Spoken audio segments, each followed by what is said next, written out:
Siz Zamin axborot dasturi bilan tanishyapsiz. Jizzax viloyati sudlari tomonidan Sharof Rashidov tumanidagi 4-sonli umumta'lim maktabi o'quvchilari uchun ochiq eshiklar kuni tashkil etildi. Hozir shu mavzuda.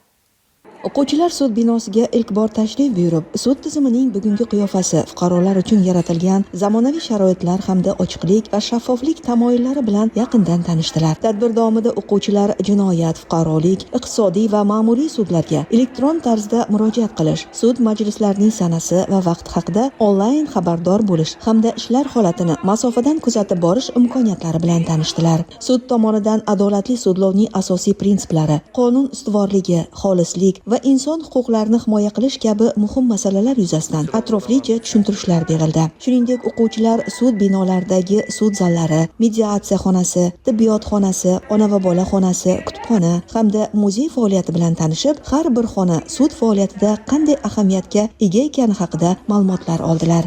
Dekabr huquqiy savodxonlik oyligi munosabati bilan maktabimizda ko'plab tadbirlar tashkil qilinyapti va bugungi kunda biz sud binosiga tashrif buyurgan joyimiz eng esda qolarli va qiziqarli bo'ldi.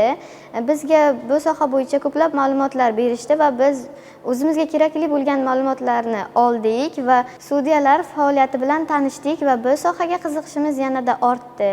Tadbir doirasida shuningdek voyaga yetmaganlar o'rtasida uchrayotgan ayrim huquqbuzarliklar, ularning salbiy oqibatlari va qonun oldidagi javobgarlik masalalari hayotiy misollar asosida muhokama qilinib, yoshlar ongiga qonunni bilmaslik javobgarlikdan ozod etmaydi degan muhim qoida yana bir bor singdirildi.